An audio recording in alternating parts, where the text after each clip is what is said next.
So yeah, good evening to all present here, all in one. And first of all, happy Janmashtami to you all. May Lord Krishna fulfill all your wishes. And today we all are gathered here to one of our very and where we will be discussing about how the NGOs are for all the complexes. So we have with us very eminent speaker with us, CS Dharmendra Singh Rajput. Let me introduce you first. He is a fellow of ICSI, and he's a graduate in law also, and he will become two.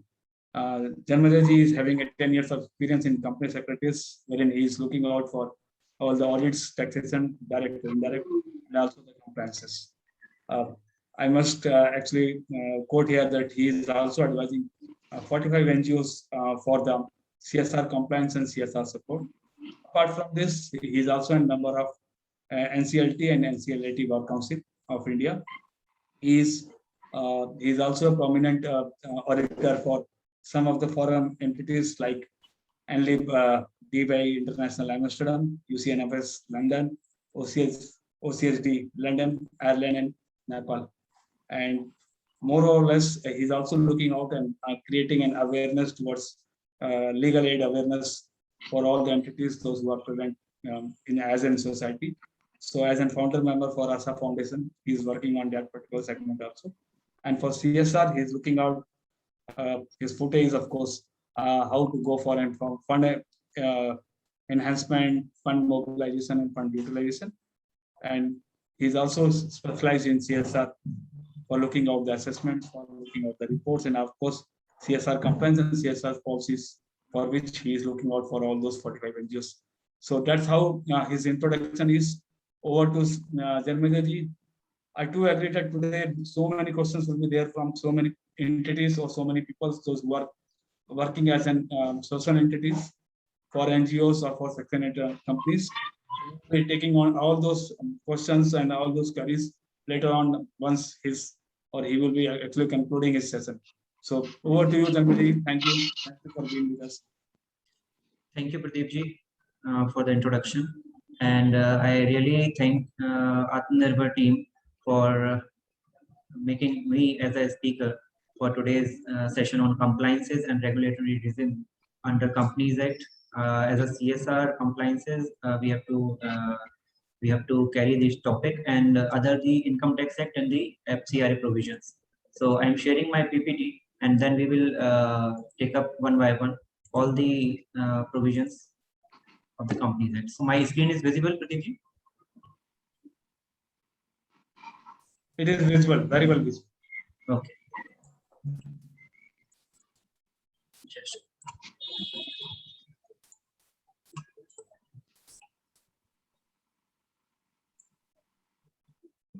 Yes. So today we will cover all CSR compliances, policy perspectives, and the income tax and FCRA provisions. Yes. So these are the statutes. First, we cover all Companies Act provisions, income tax provisions, and FCRA provisions. One by one, we will take up. First, we will see statutes under Companies Act 2013. So Companies Act 2013, as all be aware that Section 135 is there, where all CSR applicabilities and provisions is written there.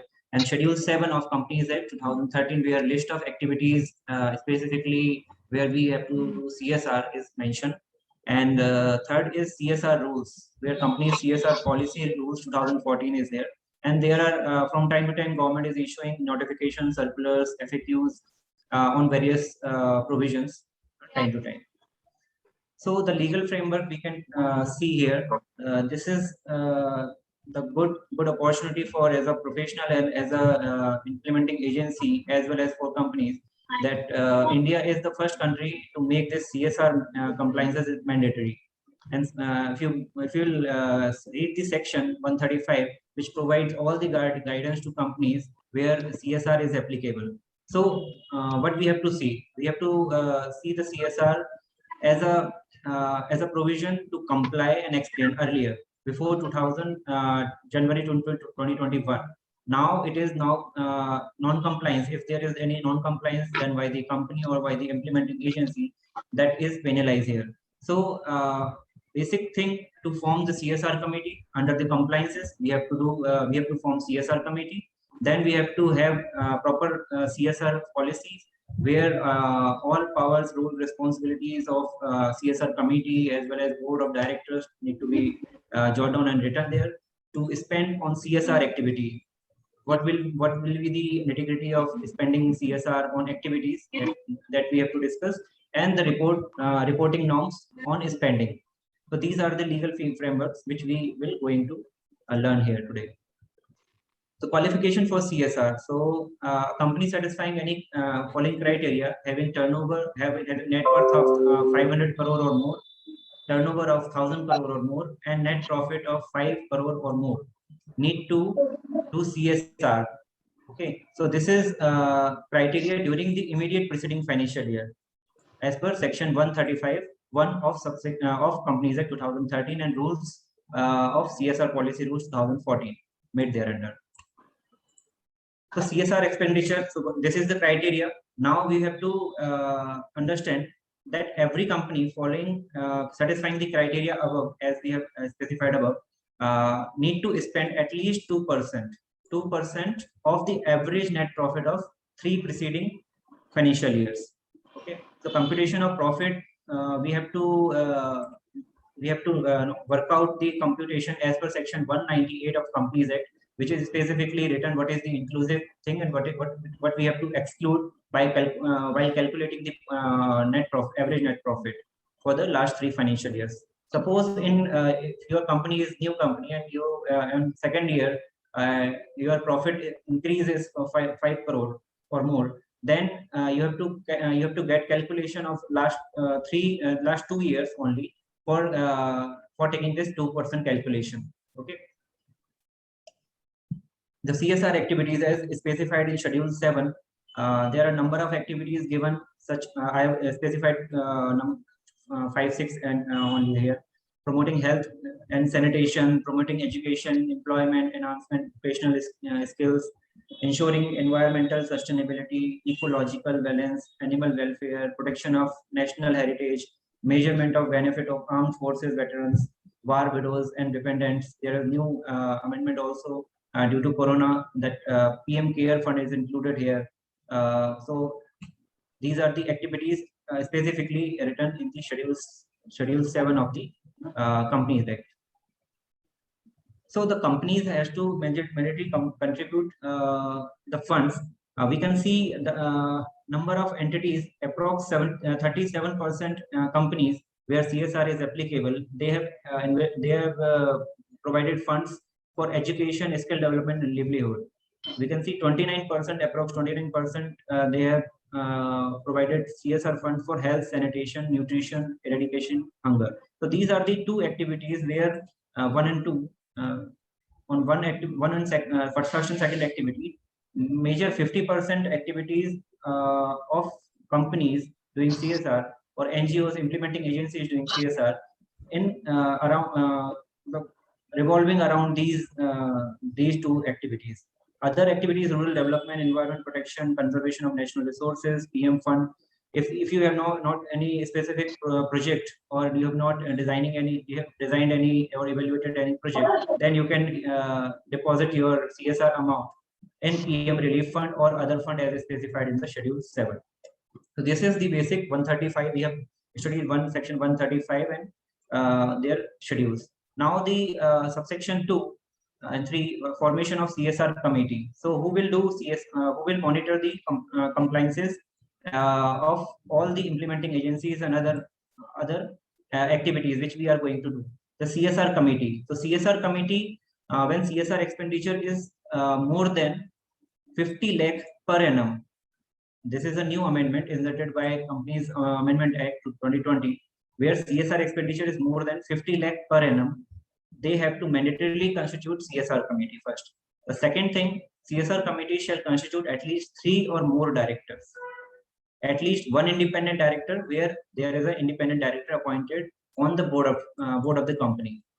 And if the private limited company, so this is this criteria of 3 and more directors in case of companies where independent director is appointed, and private companies only 2 directors is required to constitute CSR committee. In case of foreign company के case में at least 2 persons, one as specified in the section 381D, and the other person as nominated by the foreign company. So this is the provision for formation of CSR committee. What are the role for CSR committee?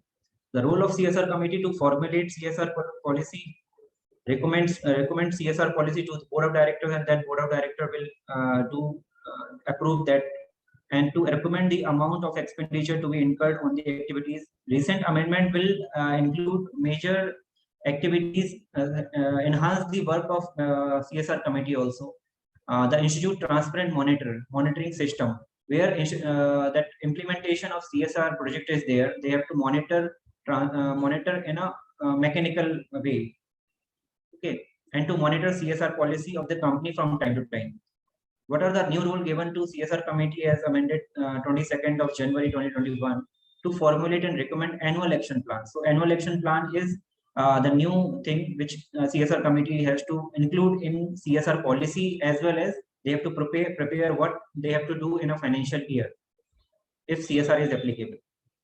And the role of board of directors. So after recommendation of CSR committee, the role of board of directors came into picture to approve the CSR policy, and then to disclose and ensure the board report cover all the required disclosures as per the section 135 and the rules made thereunder. They have to disclose in the board report. There is a specific annexure 2 is given in the rules schedule as an annexure part of rules.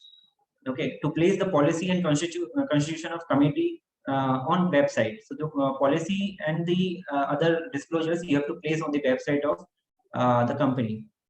To ensure CSR activities undertaken. What are the CSR activities you have undertaken? Some of the pictures you have to upload on the website.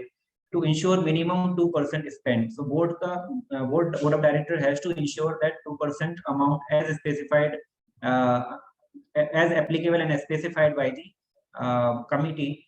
2% is specified as per the act while calculating the profit. They need to be spent on the CSR activities as recommended by the committee. To alter such annual action plan, which is prepared by the your CSR committee, need to be approved by the your board of directors, and then board of director can later on alter the annual action plan and recommended by CSR committee, but there is a reasonable justification must be there before altering such action plan. To ensure CSR activity undertaken either by company itself or through other entities as per rule 4. So there is a CSR 1 form is there for implementing agency like NGO, trust, societies, and section 8 companies need to file with ROC for ensuring CSR activities. So the company board of director need to ensure that whether that implementing agency is registered by filing CSR 1 form or not. So this is the responsibility of board. The other responsibilities which are assigned by the new amendment to monitor implementation, modify CSR projects from time to time, satisfy itself that the fund have been utilized for the purpose for which the committee approved, and the board of directors has approved. The CFO and a person responsible for financial management to give and certify to that effect. So board has to see this also, whether financial guy, whether CFO or any person responsible has certified that thing or not, that the utilization is done or not. To engage professionals organization for designing, monitoring, and evaluation. You can hire international agencies also. You can hire certified professionals like CSR professionals to designing, monitoring, and evaluation of CSR projects, and the capacity building of company within the company. So companies managers, CSR managers need to participate in the same, and other financial person who is going to certify the utilization also, they can participate. To ensure that CSR administrative expenditure shall not exceed 5% of total CSR expenditure. So this is the overall role and responsibility of board of directors after recommendation of CSR committees. So such are recommended by CSR committee, and other provisions is mandated by Act for the board of directors. CSR policy and its framework. So what is the CSR policy? CSR policy is a written statement basically, where all approaches, directions given by the board, okay, how board will function, how any project will be approved by the board, and recommendation by a committee, everything will be written in the CSR policy. Guiding principles for selection, implementation, and monitoring, even impact assessment also. Formulation of annual action plan, impact assessment. So these all activities must be written in the CSR policies. So implementation of CSR initiatives. So how CSR will be implemented? Company can do itself, and by choosing other implementing agencies, which is trust, society, section 8 companies. So if company implement CSR by own, then they have to design, monitor, and evaluate by hiring any agency or professional, and then board to disburse the fund in a separate account, and then implementation of CSR project can be done. Or if CSR implementation done by implementing agency, then approval of project report submitted by implementing agency to the board of directors. Board of director will discuss and approve the project report, and then signing of agreement between implementing agency and the company, and then fund will be disbursed in the accounts of the implementing agency, and then implementation of CSR project will be done. So after that, the impact assessment is a separate thing, which is newly inducted by the Amendment Act. We'll discuss it later. This is the computing average net profit under as per section 198. I'm not going through in detail here. So this is the thing which is included: premium profit on sale of shares, profit of capital nature, and permissible deductions is specifically written in 198 section. And after all the plus minuses, A plus B plus minus C, the profit as per 198 will be there, and this is the amount. So surplus arising out of CSR activity. So Pradeep ji, I'm going fast, I think so. See, I am on the same page because I can understand. I cannot say that you are fast, and I can understand. And if others can actually come in and they can say whether you are fast or not. Because see, because I have to cover income tax and FCRA also. So I know. But yes. I think you are with good pace. No worries on that. Okay then. Sorry. So this is surplus arising out of CSR activities.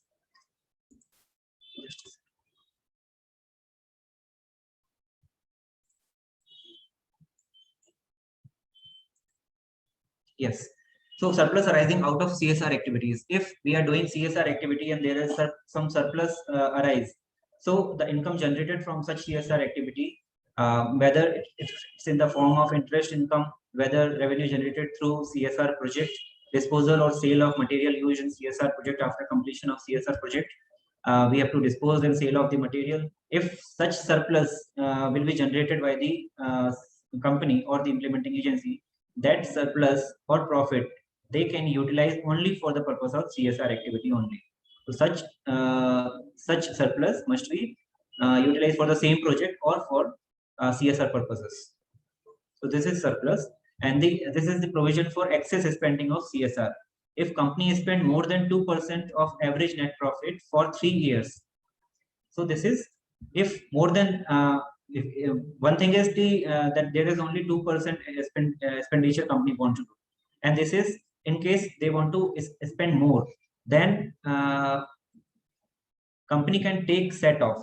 They can set off the over expenditure amount of such excess spent against obligation to spend immediate 3 financial years, but subject to excess amount not include surplus arising from CSR activities. As earlier we have discussed that surplus arise from CSR activities, you cannot carry forward it or take set off, and you have to pass resolution for that effect for this excess CSR spending. Okay, and the shortfall in the CSR expenditure. So there is 2 concepts. One is ongoing project, and second is non-ongoing project, such as one-time project.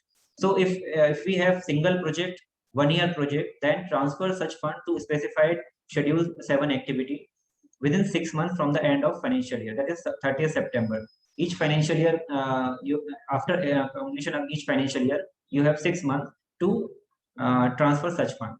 Okay, for ongoing project, which is multi-year project, like 3-year project as newly amended, transfer such unspent CSR amount within 30 days from the end of financial year, and such funds shall be utilized in a period of 3 years for CSR purposes. So you have to mandatorily utilize it within 3 years, because you have a multi-year project as an ongoing project. Okay, so this is, and CSR reporting and disclosure. So during CSR compliance, during CSR activity, before pre-compliances and during the process and after compliances are there. So what are the compliances? First is to disclose in the board report, which is there. Composition of CSR committee must be as per 3 director we have discussed earlier also, and Annexure 1 and Annexure 2. So Annexure 1 is not applicable now. This is applicable for the financial year commence prior to 1st day April 2020. Now Annexure 2 is there, which is applicable further. Where format for annual report on CSR activity included in the board report is specifically mentioned. There is a number of points is given there. What are the activities you have done? What is the spent amount? What is unspent amount? Everything you have to specifically mention in your board report. Every company having average CSR obligation of 10 crore or more in persons of subsection 5 of section 135 in the 3 immediate preceding financial year shall undertake impact assessment, which is mandatory if your turnover is crossing 10 crore or more. So impact assessment is mandatory here. By you can who can do impact assessment? Impact assessment can be done by independent agency only. Company cannot set up his own any team or committee for doing this. This is done by the separate and independent agency. The impact assessment report shall be placed before the board and shall be annexed to the annual report as a part of annual report. And the company undertakes impact assessment may book the expenditure towards corporate social responsibility not exceeding 5% or 50 lakh, whichever is less. So if after completion of CSR expenditure, this total expenditure must be not exceeding 5% or 50 lakh, whichever is less. Only this is the capping for doing expenditure on impact assessment thing. So this is the new form Ministry of Corporate Affairs introduced for the implementing agency, which is trust, societies, and Section 8 companies. So every entity through which company undertake CSR activity. So we have already discussed that company can do through itself and through implementing agency. So this is applicable for implementing agency clearly. To register itself with MCA by filing form CSR1 on MCA portal with effect from 1st April 2021.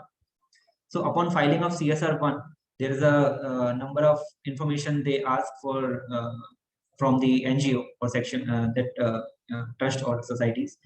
And after reviewing that, MCA will generate unique CSR registration number. So this is unique CSR registration number, and certificate will be there. You can share this certificate with your along with your project to the company for doing CSR activities. So penal provisions are there on companies also, and on officer of default also. So in case of non-transfer of unspent amount, the penalty will be twice of unspent amount required to be transferred to any fund included in Schedule 7 or unspent CSR account, or rupees 1 crore, whichever is less. So this is huge penalty. So we have to, as a professional also, we have as an implementing agency and as a company, we have to be sure that the non-spent of non-transfer of unspent amount will attract such a huge penalty. On every officer in default, 1/10 of amount required to transfer fund specified in Schedule 7 and unspent CSR amount, or 2 lakh, whichever is less. These are the penal provisions in case of unspent amount not transferred. So what are the immediate action required by companies and NGOs? So first is to file by implementing agency must register with MCA by filing CSR1. Implementing agency must have ATG and 12A registration. If he has not earlier not applied for ATG and 12A, then they have to undertake CSR projects only after getting ATG 12A.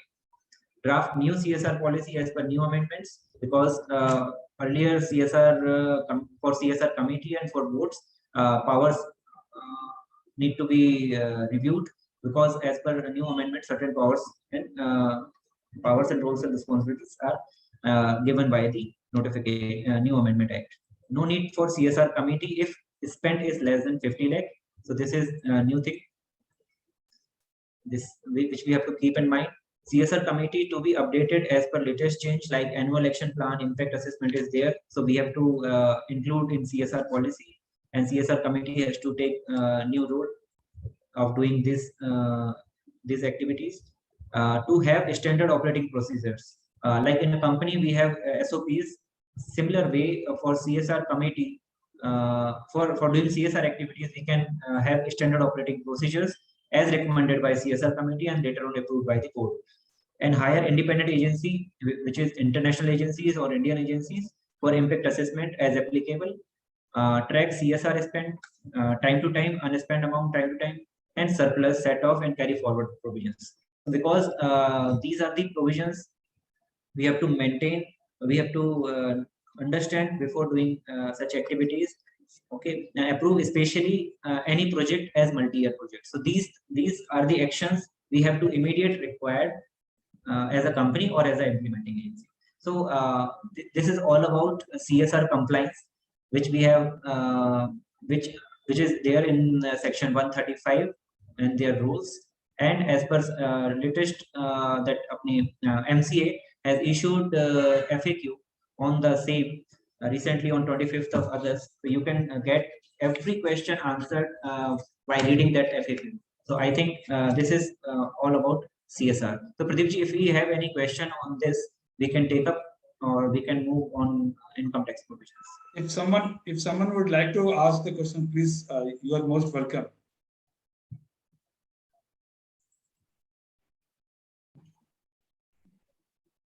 If I actually come in, or if I ask to you how to go for surplus, suppose we are having a surplus which is a single year project, what is to be done? Just for the repetition and so that our viewers can understand exactly what is to be done on that. Please let us know. Yeah. So in case we have a surplus and we have, so you want to ask that we have not utilized that surplus for the same year. Only for the single year the project is there. So how to go for that particular surplus? Yes, and in that case you have to deposit the amount in a separate specified account for utilization in on succeeding 3 years. Otherwise, you can if there is further that amount is unspent, you can deposit in a separate funds which is specified in the schedules. So that surplus amount can be transferred there. Okay, and if this project is a multi-year project, that is 3 years project, how to go for it? You have to utilize within 3 years. That is mandatory requirement. You have to utilize that surplus fund in within 3 years on the same activities for the purpose of CSR. It means the theme should be the same for that particular 3 years. The complete 3 years will be the period for which you need to go for a utilization of that. Yes, yes. One more question. Suppose if we are going for if an entity or the corporate is exceeding the 2% of that, then you mentioned that there will be a set off. Set off means the next succeeding year you need to cut down your budget. How it is? How exactly it is? So if a company spend more than 2%, okay, of average net profit, then for 3 years you can utilize that utilize that unspent amount. Sorry, that amount. Okay, you can cover that amount till 3 years for any project, any future project. Okay, so you can spend that, but there is a specific condition that excess amount not include surplus arising of CSR activities. That is exemption. That is mandatory. It should not be the surplus of that. Yes. So immediate succeeding 3 financial year, you can utilize that set off. Only amount. Yeah. We have one question from Rita, madam. She is asking whether CSR policy must, even if you don't need to form a CSR committee. No, CSR policy. But suppose if you that 2% expenditure is mandatory for the first year, and you have done CSR activity for that year, and you have prepared CSR policy, but further CSR committee is not applicable, you can hold or you can withdraw CSR committee, but CSR policy you can have like a Like of company policies, like of other policy, company. like an article of association, you can have CSR policy also, or like a standard operating procedure of a company.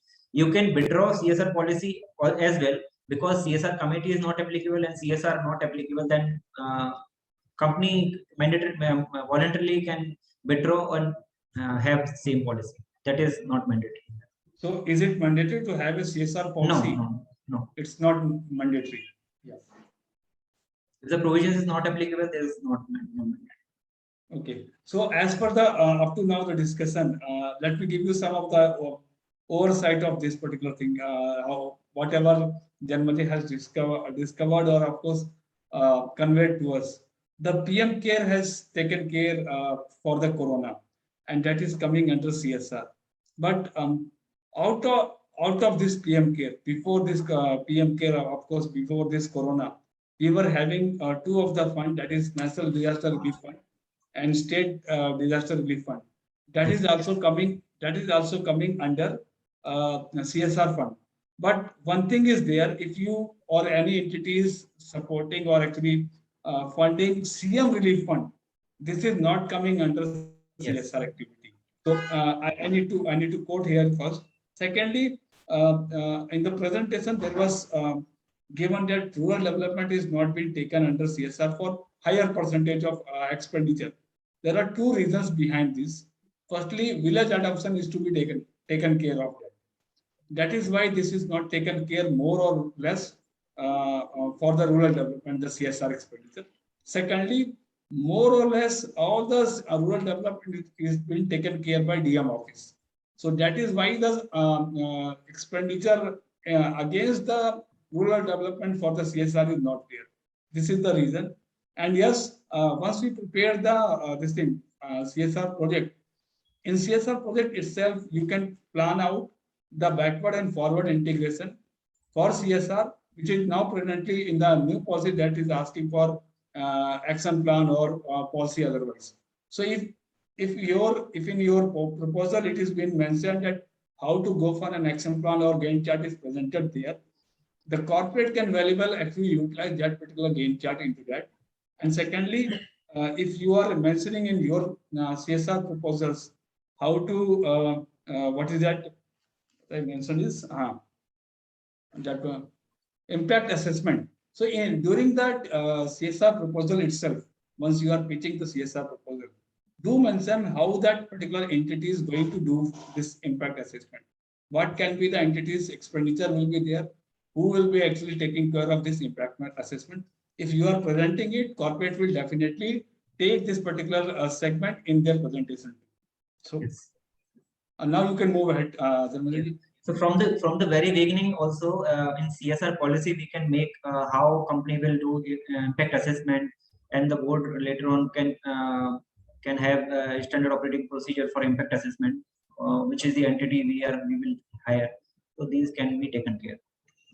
So under Income Tax Act, so the NGOs who are the societies or the trust or Section 8 companies. So this Section 8 section of ATG and 12A under Income Tax Act is very useful, where we will focus on Section 12A, 12AA, 12AB, newly inserted section, where fresh registration under income tax is there, and income tax rules 17A is there for application for registration of charitable and religious trust, and the notification issued time to time. So first we will discuss.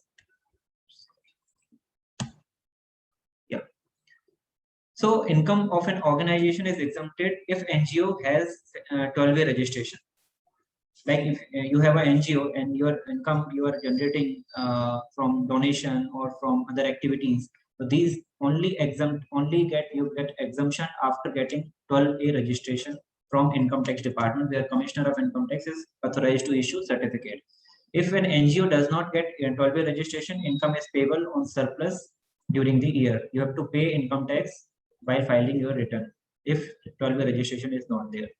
Application for registration under Section 12 and 12A and ATG before Commissioner of Income Tax exemption. So there is an exemption department with Income Tax department having jurisdiction over the institution. Both application can be applied together or separately. You can make separate application for 12A, and after getting 12A registration, you can apply for ATG registration, or you can jointly apply for 12A and ATG registration. Getting 12A registration is must for applying ATG. This is prior condition. You cannot apply for ATG first. Before getting ATG, you have to apply 12A. So registration under section 12AB, which is fresh registration as recently amended under Income Tax Act. So validity of that registration granted under section 12AB of the Act. So the registration granted under this is valid for 5 years. If in case provisional registration, so this is the fresh registration case, and this is in the provisional registration, fresh registration, it will be valid for 3 years only initially, and then you can apply renew that license every 5 years. Okay, after 3 years, you have to renew it, and that will be renewed for 5 years, and every year you have to renew every 5 years. All the registration granted under section 12AB shall be subject to renewal as determined under the new scheme of registration. So effective date of new registration, that is all existing registrations under section 12AA and other is rolled out from with effect from 1st June 2020, and new form that is to be filled in and verification need to be done under form 10A and 10AB. Okay, so existing registrations under section 12A and ATG need to file new application with the department. That is last date is tomorrow, it is 31st of August 2021 for application. Otherwise, your registration shall stand cancelled.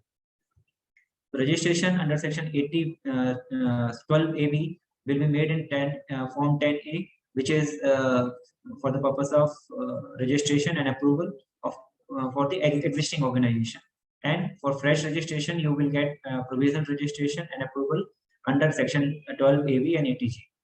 And the other form is 10AB, which is for renewal provisions and inappropriate registration is there. So you have to file activation application, re-registration for modification of object for entities. You have to file 10AB. This is for further action, and 10A for fresh action for existing entity and for new entities also.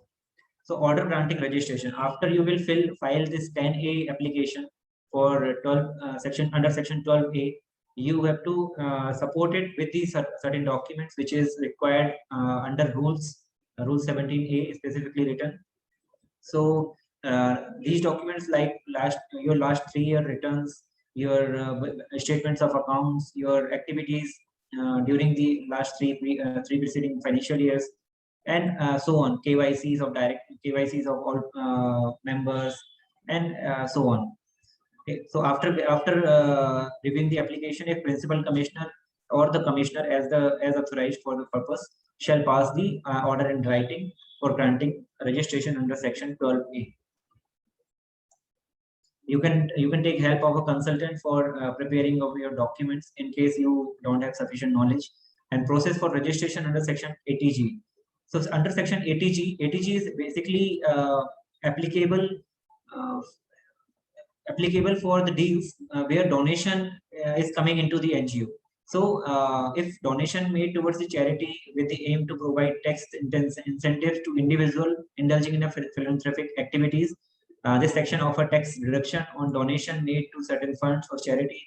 An amount donated by an individual to an eligible charity can be claimed as a tax deduction while filing income tax returns. So if you are individual, you are HUF or a company or any other entity, donate your fund to any NGO, then you can get exemption claimed as per the tax, which is certain limit 50% and 100% is there for political parties, 100% and other 50%. You have to file income tax return. If you are not filing income tax return and you are donating, you cannot get benefit. So this is the thing.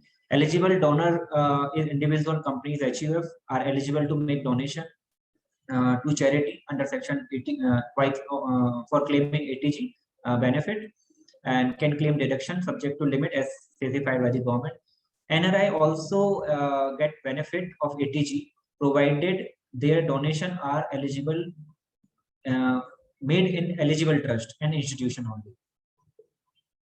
And conditions for registration under ATG. For approval of ATG, this is some critical thing, because sometime department will reject your application on the ground of your documents are not proper, and you have not prepared your balance sheet, or even your trust deed or your society bylaws are not appropriate. Like there is a revocability clause is there in the trust, which is the ground of rejection. So you have to first specifically comply the conditions. So what are the conditions? The NGO must have any income which is not exempted, such as company's income.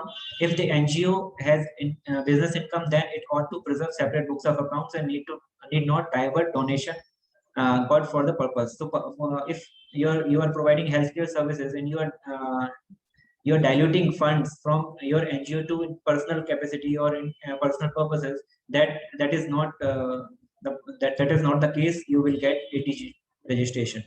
Bylaws and goals of the NGO are not maintaining any regulation for investing the income or possession of the NGO for purposes aside from the charitable activities. So bylaws need to be inconsistent with the provisions. NGO is not working.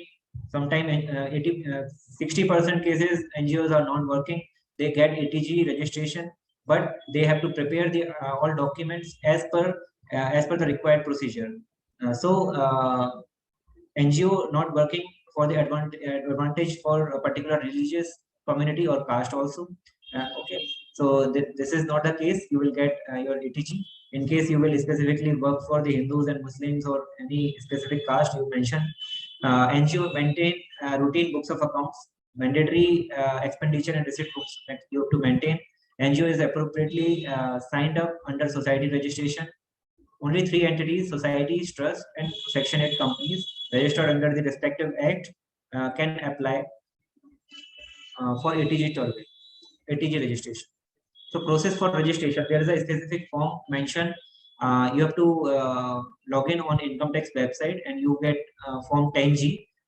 Along with the 10G form, you have to upload some documents as specified, and NGO will receive one notice after submission of that 10G form with the department. NGO will receive one notice of clarification from income tax department. There is approx 15 to 20 points written there that you have to submit all the documents as they want, like list of donors. Earlier you have received donation from which parties. Everything you have to provide as per the notice of income tax. That list you have to take and upload and provide the clarification. If you have not applied for such documents, or you don't have any supporting documents, you have to clearly mention there. So reply the notice to the income tax department and then visit personally. In case your file get delayed, you have to visit income tax personally for follow-up, or you can appoint any professional for doing that activity, and then exemption certificate will be issued by the income tax department. So this is the procedure. You have to file in form 10G for getting ATG registration. So amendment in norms and exemption under section ATG and 12A. So this is reapply. You have to if you have earlier obtained 12A and ATG registration, you have to reapply with the income tax authority to revalidate your existing registration, which we have already discussed. All the existing registration, trust, section 12A and 12AA or section ATG would move to new provision, which is section 12AB, which we have already discussed. Application that will be revalidated by the income tax for the period of 5 years. At least 6 months prior, you have to, in case of renewal, after 5 years, you have to at least 6 months prior, you have to apply for renewal before expiry of 5-year period validity. Newly established trust and institution applying to income tax for registration, they will get provisional registration for 3 years only initially, and then they can renew that thing. And further amendments is there. Provisional registration is valid for 3 years. Prior 6 months, we have already discussed. Required to submit a statement of donation, and department can ask any information about donors or activities from time to time. as per the working of trust. If they get to know that there is some inconsistency is going on or misappropriation of funds is there, income tax can claim by issuing the notice. Tax deduction under section 80G will not be available to donors who opt for reduced rate of tax. So if I am filing my income tax return with reduced rate of tax, which is the scheme by income tax department under the Finance Act, you cannot get benefit of 80G exemption. Okay, this is the specific crucial point. Updates. All NGOs presently having exemption 12A 80G shall have to reapply. They have to obtain new registration under section 12AA. Penalty will be there 200 per day for delay in filing of prescribed return under section 235G, plus penalty of not less than 10,000 and maximum of 12 lakh. And in case you are not reapplying for revalidating the registration, you will also lose your FCRA registration later on. So these are the provisions and consequences on amendment. There will be introduction of new provisions. Compliance will become more cumbersome and costlier for NGOs. Because of this amendment, NGO has to mandatorily file CSR1. They have to go for 80G 12A before. Earlier, they can get CSR funds normal route, but now this is the mandatory compliance. So overburden is there. Administrative burden on tax authority is higher because of everyone is going to register, and greater control and leverage for government authorities because they can monitor and control NGOs activities from time to time. Like you file income tax return, they will get to know what are the figures going up and down. So before doing any activity, NGO must aware that the government is closely watching them. So these are the consequences for amendments. So, and compliances part, NGO has to file income tax return every year. They have to get their accounts audited every year and file renewal application every expiry of 5 years before 6 months of the expiry of 5 years. So these are the basic compliances under 80G 12A and registration procedures. So can we move next? FCRA? Or any question? You are on mute, sir. Yeah, here only I need to mention one thing. Usually all NGOs and trusts, they are running either the school or another entities under this NGO. But whenever you are taking a donation for the NGO, just try to take the donation against the NGO. Don't try to take the donation against schools which you are running or any other entity which you are running. Otherwise, the bookkeeping will be for different. For a school or the other entity, the bookkeeping will be different and NGO will be different. So you need to be very much particular about this. Nothing more. You can proceed.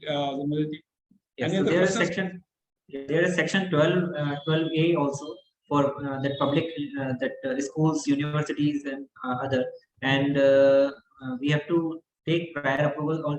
Also, that 35 AC section is there. We can discuss it later on. Okay. So under FCRA, that is Foreign Contribution Regulation Act. So that is came into picture in 1st May 2001 with amendment, and Foreign Contribution Regulation rules are there, 2010 rules, and notification time to time issued by Ministry of Home Affairs, because FCRA is the part of MHA, and the order issued by the FCRA authority, MHA, time to time under FCRA. So this is the address for Ministry of Home Affairs for registration and approval. There is a separate department, FCRA wing. So what is the object of FCRA? To regulate the acceptance of foreign contribution. Like I have an NGO and I have good connection with UK. So I can get the fund from UK in my NGO by complying provisions of FCRA only, by getting registration from Ministry of Home Affairs. So first is to acceptance of foreign contribution, is to regulated by MHA, and they regulate the utilization of funds. Acceptance and utilization of contribution or foreign hospitality. This is the object of FCRA, to regulate it clearly. Applicability, whole of India, that is applicable whole of India, citizen of India residing outside India, NRI, FCRA is applicable. Person resident in India, entity in India, associated companies outside India of companies or body corporate in India, overseas branches of companies or body corporates, subsidiary companies outside India. So these types of entities can get funds from each other, okay, by complying provisions of Foreign Contribution Regulation Act. So in terms of FCRA 2010, person includes individual, HUF, association, company registered under Section 8 companies. Okay, this is applicable on all India, associate subsidiaries. We have already discussed this. Important definitions we have to understand: person to whom it is applicable, foreign contribution, what is foreign contribution, and what is foreign source. So these are the three specific things. Person we have already discussed. Foreign contribution and foreign source we will discuss. So this is important definition, foreign contribution. So foreign contribution means the donation, delivery, or transfer made by foreign source of any article, any currency, or any securities as specified can be counted as foreign contribution. Okay, so we can discuss it. You can study the section 2(1)(h) specifically. What are the articles? What are the limit for gifting? Like here mentioned, on the date of such gift is not more than such sum as may be specified 1 lakh from time to time by the central government. So limit can be increased or decreased by the government time to time for such contributions. For that, you can visit Ministry of Home Affairs website and you can get an idea of limits. So the foreign contribution. Okay, so this is the example. Foreign source: Indian Foundation 1, Indian Foundation 2. Okay. A donation, delivery, or transfer of any article, currency, and security referred to in this clause by any person who has received it from any foreign source, either directly or through one or more person, shall also be deemed to be foreign contribution. Suppose foreign company or foreign source deposited funds in Indian Foundation, and Indian Foundation further donated it to Indian Foundation 2. So that is to be counted as foreign contribution, and there need to be disclosed some parameters, and Indian Foundation 2 has to intimate FCI, that MHA, that this is the fund utilization in NGO 1 to my NGO. So this is the source of fund. So activities need to be clearly monitored by MHA time to time. In case you will not provide sufficient ground, you can get heavy penalty, and also imprisonment provisions is there. Foreign contribution interest earned on finance, that foreign contribution gain and sale of assets acquiring out of foreign contribution, interest earned on gain. This is something technical which we can discuss later on. Foreign contribution, there's something exempted. Okay, this is there are explanation 1, 2, 3 given. Foreign source. So what is foreign source? Foreign source by any foreign national, foreign government, foreign entity, or NRI. So NRI is exempted, and you cannot count NRI funds as a donation for FCRA purposes. So NRI are not considered as foreign source, except that all foreign citizens, foreign entities are treated as foreign source under FCRA. So this is the definition 2(1)(j) of FCRA 2010. Includes these entities: government entities, foreign government entities, foreign territory entities, and international agencies, foreign company, corporation, multinational corporation, MNCs, company within the meaning of Companies Act 1956 earlier, which is specifically written, and so on. So these are the trade unions, foreign trust, society, club. You can take funds from these entities, which is to be counted as foreign source. A few bodies, organizations of United Nations, World Bank, and other international agencies are exempted from the definition, specifically under the treaty with the government, and are not treated as foreign source. Hence, the funds received from them are not considered as foreign contribution. So, list of you can see the list of bodies and organizations, which is clearly there in the FCRA-online.nic.in, specifically government website. You can see the sources. Applicability of FCRA. So the case study we can discuss, like I have a private limited company and I have set up one branch in Singapore for carrying out research and development activity on coronavirus vaccination. The Singapore government provides a grant of 5 lakh Singapore dollar to the branch office, which is Indian company's branch office, for carrying out R&D activity with a condition that the research will be made available to Singapore government free of cost. So that type of FCRA activity can be done because that Singapore dollar will come into in the account of ABC Private Limited, but activity performed by the branch office. So this type of transaction we can discuss. There are a number of case studies which we can discuss for applicability of FCRA.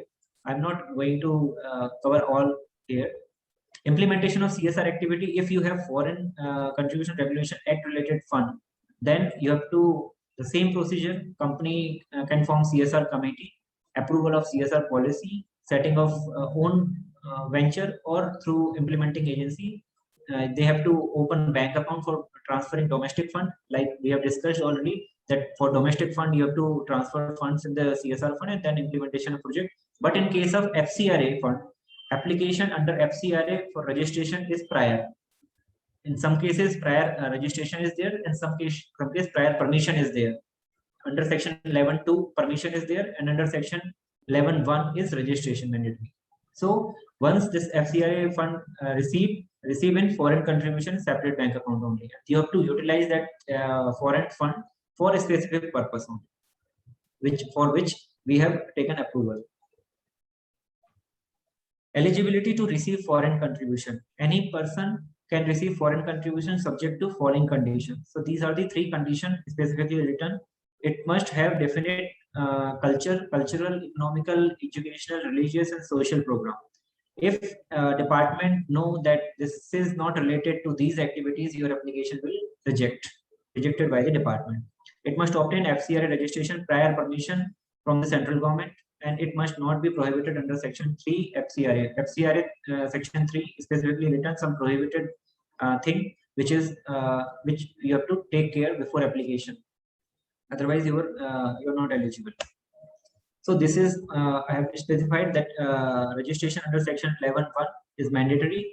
Registration for society, trust, and companies they must be have existence for at least 3 years, has undertaken reasonable activities in its chosen field for benefit of the society, and minimum threshold for rupees 10 lakh spent in last 3 years. Some clients ask that can we get registration in single year? Yes, you can apply for registration if you have some proposal from foreign party, foreign source, that they want to spend some foreign fund in your NGO for doing some activity which is specified in the FCRA, and these entities can have to prepare 3-year projections. On the projection basis, you have to prepare a projected balance sheet and you have to submit with the department for registration. But in that cases, less chances is there to get that FCRA. Okay, but if you have a 3-year last 3-year good track record, you can get it easily.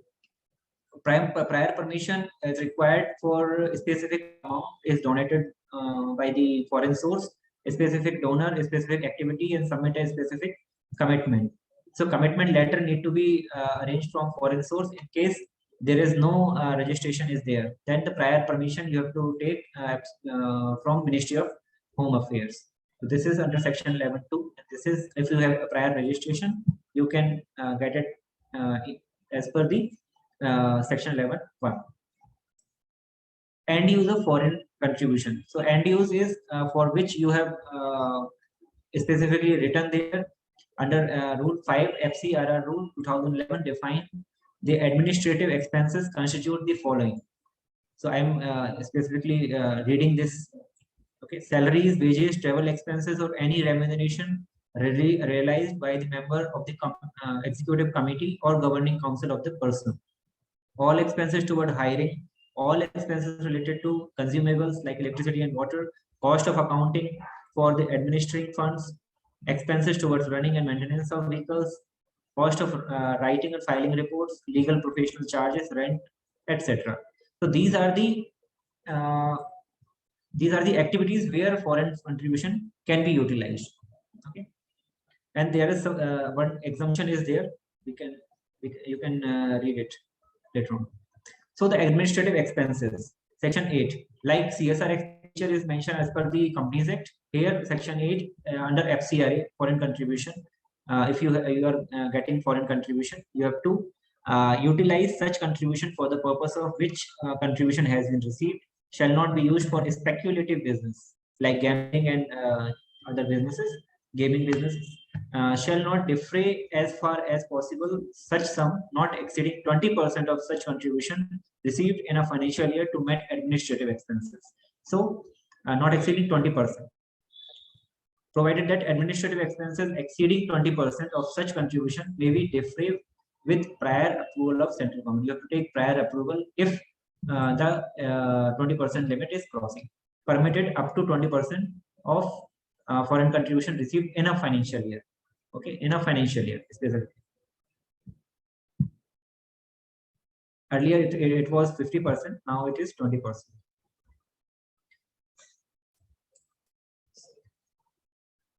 Yeah. So you have to open separate bank account, which is FC account and contribution account for the purpose of getting that fund. However, one or more account called utilization account in one or more bank may be opened by the association for utilizing it. Okay, which is specifically designated as FCRA bank account. No fund other than that contribution shall be received or deposited in such account or account. In all such cases, intimation in FC foreign contribution form FC 6D is to be given online within 15 days of opening of such account. You have to file it because you will get one login ID password of FCRA online portal, and you can file this FC 6D online by submitting supporting documents. Banks are advised to open FC account with minimum balance. You have to open that account with a specifically amount as per the bank's guideline. Separate bank account for FC and domestic funds cannot be mixed. So domestic account आपको separate रखना है, separate foreign contribution account वहाँ से पैसा आता है, you have to keep it in separate foreign contribution account. These are the event-based compliance. Like if you have to change your object, you have to file FC 6B. Change in FC bank account, you have to file 6C, and change in name and address 6A. Change in executive committee 6C. You have to time to time you have to inform department within 15 days of such change, along with supporting documents. Like you have a trust society or sectioned company, you have to pass separate specific authority or directions or resolutions in regard to this activity for change in various activity based compliances. And the annual compliances under FC 4 attachment, that is the return, foreign contribution return you have to file on 1st April to 31st March. You have to jot down all the things, and within 9 months of 31st December you have to file FC 4. In case of nil return, you have to certify the same by the chartered accountant that there is no foreign contribution received during the financial year. You have to support balance sheet, statement of receipt and payment certified by CA for filing FC 4 return. Okay, so copies of entire bank statement of FC bank you have to attach with the form, or you can specifically get certificate from chartered accountant specifically mentioning 2-3 transaction if you have only 2-3 transactions. Foreign contribution from relative, there is a specific FC1 form. If NGO or trust or society or any person include all persons receiving foreign contribution in excess of 1 lakh rupees or equivalent thereto in a financial year from any of his relatives shall inform the central government by uploading details in FC1 within 30 days from the date of such contribution. And transfer of shares without consideration, actual remittance, transfer of goods, there is a provision separately written under depending on the cases under FCRA, foreign contribution review. There is a list of transactions given under Rule 6. Exemption from applicability of FCRA Rule 6A. Any article gifted to a person for his personal use whose market value in India on such date of gift does not exceed 1 lakh rupees shall not be a foreign contribution within the meaning of 6A. Okay, so this is all about FCRA provisions. We have to, NGO has to keep in mind for FCRA registration, opening up separate account, maintaining funds in a FC accounts, and not to migrate or any siphoning of funds or sharing of funds in domestic accounts from FCRA account, because Ministry of Home Affairs is very critically scrutinize the things. FC4 return is very critically scrutinized from the balance sheet and the bank accounts. In case any non-compliance of the provisions is there, your registration of FCRA will be cancelled by the department by issuing so cause notice. And also there is a penal provisions and offences given from section 33 to 41, where punishment is there, where you can be barred or prosecuted for the offense under the FCRA, or the composition on you can compound various offenses under FCRA, but these types of compounding offenses will be penalized. With the penalty, you have to compound the same, and department can also issue order with higher penalties as specified in these sections. So these are the penalties. So this is all about FCRA. So I have covered all CSR compliances, ATG, income tax compliances, and FCRA. Maybe certain provisions are left because time is only 40 minutes allotted and I have crossed my limit. So for that, I am really sorry. And thank you everyone for this participating today's webinar on CSR conference. And I congratulate all the Atmanirbhar Bharat on vocational team for organizing such activity, for enhancing the knowledge for all of us. Thank you, sir. Thanks, Janmiraji. If someone is having some of the queries, please let us know so that we can ask. I need to actually, I had one query. What is the exact threshold amount for an individual to get any foreign contribution? For exact threshold, there is no threshold as per foreign contribution. You are talking about foreign contribution. Foreign contribution for an individual. That's it. For an individual, there is a one like in last slide I have specifically mentioned. That was for the gift actually. A gift having a worth of this. If someone is sending some currency, I am saying, suppose, what is that amount, the threshold amount? There is no upper limit is given. There is no upper limit. You can get, if you have a valid FCRA registration or prior approval of the department, you can get any fund. Okay. And one more thing, whether I need to actually, of course, I am aware about this thing that FCRA is to be done with two of the bank accounts. That is, one account will be for the FCRA contribution, whichever is coming. Yes. And the second bank account will actually go for the administrating of that particular FCRA. Yes. How to go for project utilization and all those things. The second account will be actually using that particular FCRA amount for ongoing project. I think this is like yes. One is recipient amount and second is utilization account. And this FCRA account is to be with SBI account that too in Delhi, I feel. Yes, that is a head branch SBI. Head branch SBI. Okay. Yes. Okay. Any other queries from anyone, please? Shreya, you have any queries? Yeah.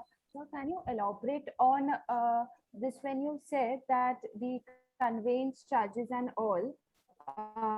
So can you elaborate a bit more on that part for us?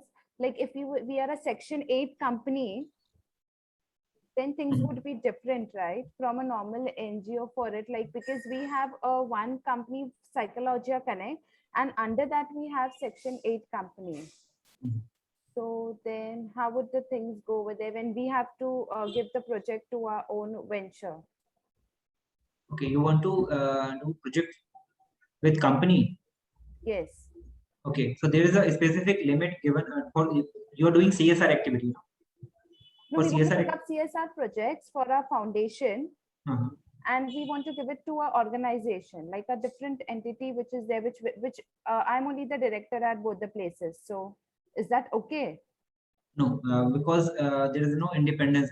Like before approving, if your project came to me and I'm from the company, and I'm doing I'm from the committee of CSR, or I'm from the board, I'll look into it whether the related party transaction is there or not. Because for companies, there should be specifically the related party transaction provision will be there. You have to very careful, or either you have to disclose to the board that I am the related director in this company also. So committee will review accordingly and approve the funds. Expenditure limit is as per CSR provisions under Companies Act. Administrative expenditure of 5%, which earlier sessions DG had discussed. Yes. So related party transactions. Yeah, your question is in regard to FCRA or in regard to the Section 8 compliance for going Section for 8. the project. Section 8 compliance for going for the project, not FCRA. That is under 5% of admin charges will go against that. Yes. Okay. Understood. Got it. Okay. Any other queries? Let me see the chat box. Yeah, appreciation for you, Janmiraji. Excellent session with very nice information for Nitish from Nitish. Ramaraji is saying very informative presentation, sir. Meghnaji is saying nice session. And thank you, Bhunesh is conveying that nice session. So thanks. So here actually we are unfolding our today's session, and I'm happy that we actually conveyed how exactly the CSR conference is going on. The way we have actually curated this particular segment, because for each of the NGOs and each of the secondary companies, it is more or less required.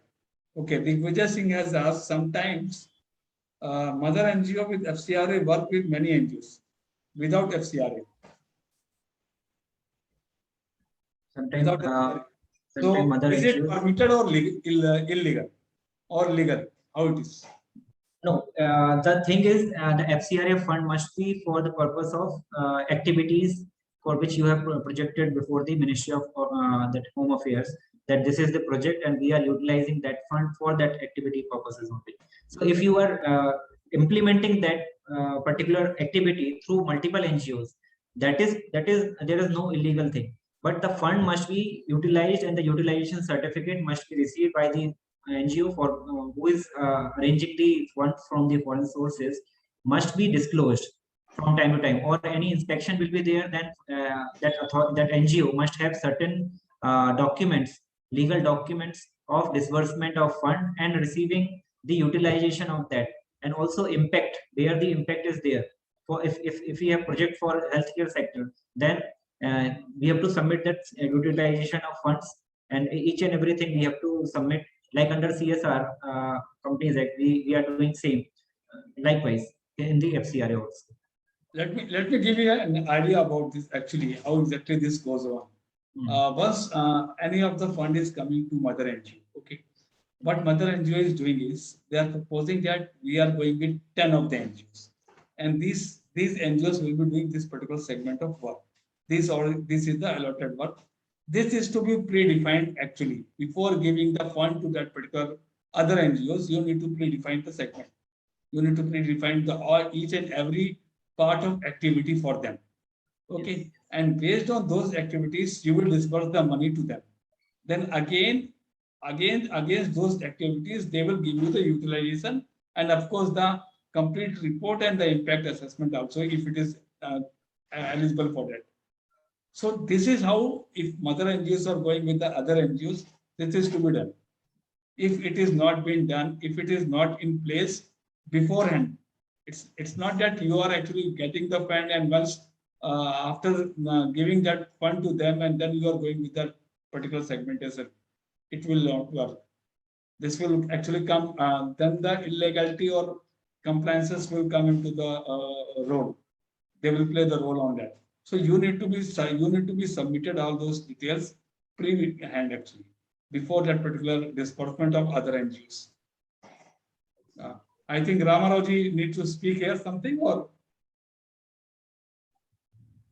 Sajid, what is your opinion about people buying trusts and all that to take care of their own disposable incomes in the form of CSR activities? Buying a trust, converting it into Section 8.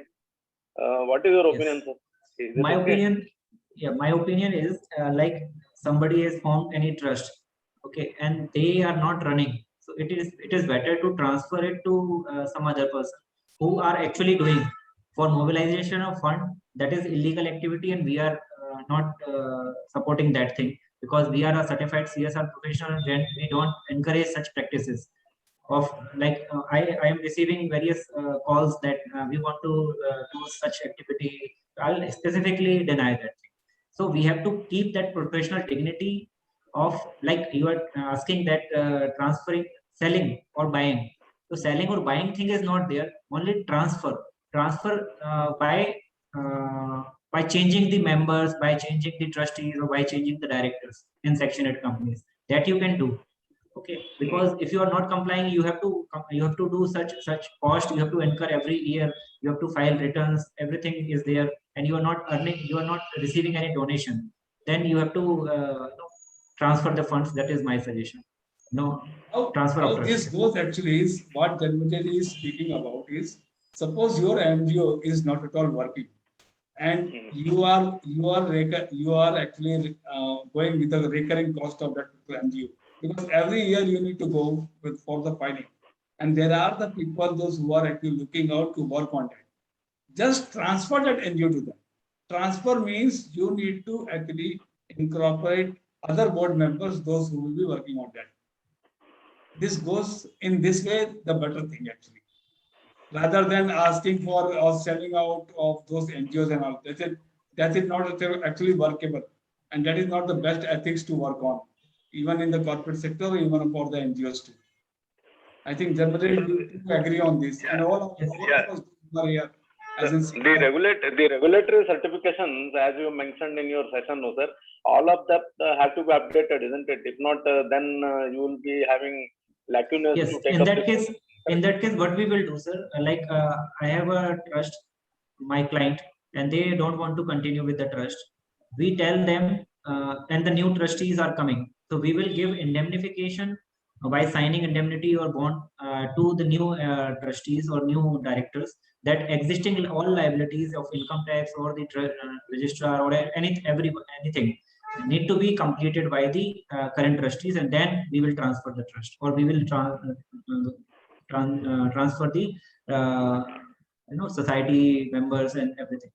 So yeah, of late, only I'm observing some youngsters who are extremely interested in going about with this social activities, but in a very legal manner, very perfect manner, but they will be lacking in that 3-year, 10-year period to take up the work. So they don't mind taking up any trust or anything for transfer basis, then continue it, because that zeal is there, that genuinity is there. So I am suggesting them to go for this format of. Yes, we can go for such type of young persons who want to acquire existing trust to run actually provide activities or doing activities on the ground. Yes, sir. That we can. Yeah, off track, I will get in touch with you, sir. There are some people I am encouraging them, because young people quite successful, having disposable incomes, and CSR norms have fallen into their companies, but they don't have a trust immediately. If they create one, then it takes 3 years time for them to start the work. But if they have some takeover, what you call transfer advantage, then probably the community will be of great advantage, because they have quite. This culture is to be actually more and more, I think, propagated for this.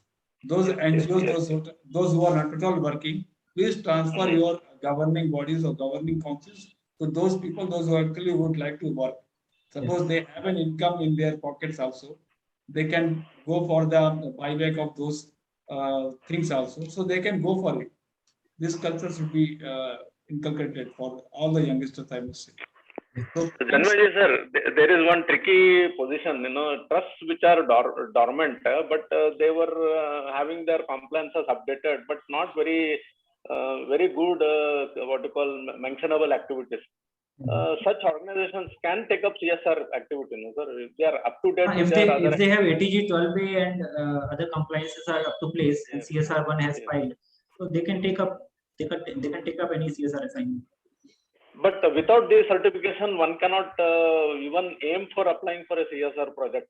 Sir, application can be done by the entity, but if there is no on-ground activity or any CSR activity undertaken earlier, there is no experience. So I, as a company or as a CSR committee member, I'll not go for that NGO, because How there is. exactly it is, Ramarao, you see, once we are going for a CSR, each and every corporate is asking for 3 years of compliance.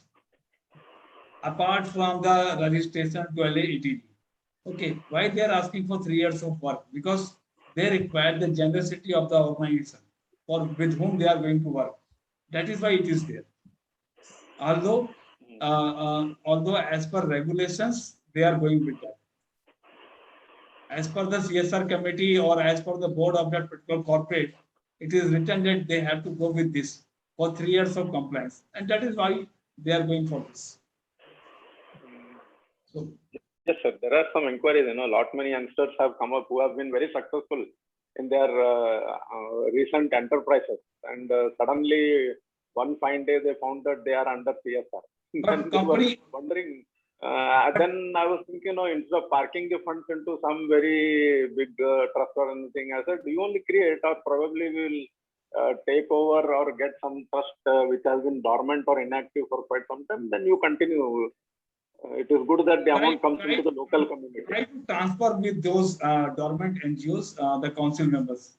That is the best way out to actually go for it, rather than selling and purchasing and all those things, which is not ethically correct, I must say here. No selling buying, but that looks very unreasonable. And selling buying is also. But transfer. Because this is because trust and societies are doing social activities, and social activities must be with the integrity of social purposes. And otherwise it's other option is to close trust deed, because there is a dissolution clauses there in the trust and society, and winding up clauses in the company, Section 8 company. You can wind up the company. If you don't want to. That is one best way actually. If someone is thinking that it's actually costing so much to me, rather than doing anything unethical, they should close down that segment. Yes, that is the best way. Sir, by seeing the latest modifications, now I find there is a sort of confusion amongst the 4 social formats of entities. Section 8 seems to be getting more preference rather than the trust, society, or NGOs. In coming days. Coming days, that is very. What do you say, sir? What is your opinion about that? Sir, Section 8 company is very regulated one. And trust and society, there is lots of NGO. We can see some of my clients also, they are not complying with the Societies Act compliances as well as Trust Act, because in Trust Act there is no form we have to file every year activities. There is no procedure is there. Only one time you can register your trust, and then you can file income tax return only. You can audit or not. There is no authority to watch. But government will reviewing the Trust Act and the Society Act for good compliances. So I think government later on will keep Section 8 companies for CSR activities if there is no regulatory norms come for trust and society, because trust and societies, everyone is doing non-compliance. We can see. Yes. In fact, sir, from my end, I am encouraging the youngsters to go in for Section 8 format only, rather than going for trust or anything, because there could be mistrust for securing grants. Section 8, as you said, the compliances part is very attractive, and pan-India presence is there, and one can go for this joint venture, what you call collaborative effort for taking up larger funds.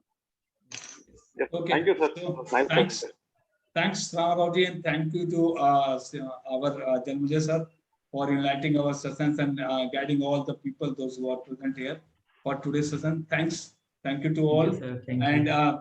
Any other queries, please let us know, or else we can actually close down. Okay, Shreya is having one query, please. Basically, when we say that we formed a Section 8 company, can Section 8 companies form councils? Like when we say, like we have the like a team where we have the president, vice president, and the sub categories, and then individual state-wise, if we pick up project, is that possible under a Section 8 company? You can create your advisory board for undertaking any projects. Advisory board under Section 8 companies, you can set up SOPs And under SOPs, you can delegate the powers to advisory boards. So advisory board is there, like in a company, CSR committee is there to recommend to the board. And under Section 8 companies, if you are undertaking any CSR activity, you can form your advisory board. Advisory board will suggest and implement the particular task. So not You need to form the councils of that. Councils, you can operate through councils, you can advise. So any terminologies which we should like, can we use the word council? Can we use the word chamber or anything as a, or there's a criteria where we can't use these words? No, under SOP, you can use any word. You can use councils, you can do as well advisory board. Advisory board is normally using by the corporates, but council and other thing, committees, you can use if you have trust in societies. In societies and trust, they are using councils. They are making such councils for different purposes. But for this purpose, Section 8, you can form advisory board. Okay, got it.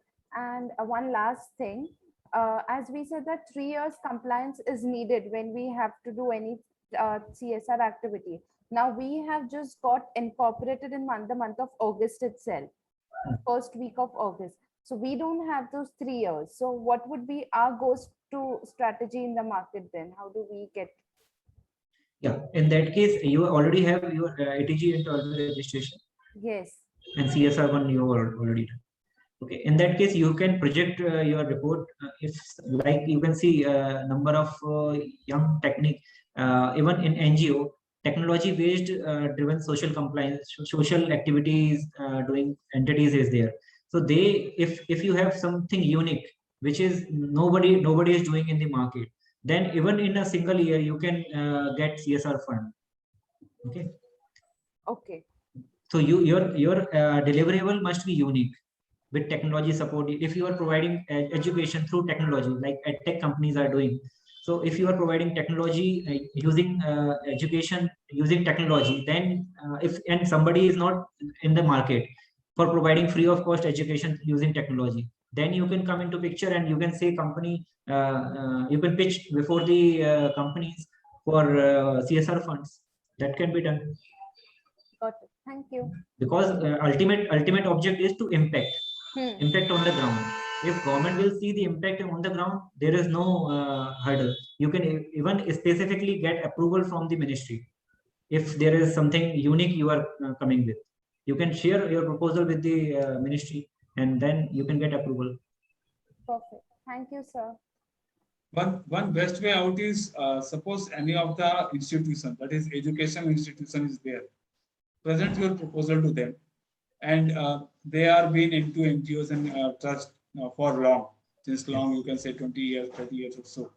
And if they can fetch out this particular CSR from any of the corporate, and you can be the part of the implementing part of that particular CSR, that can be done easily.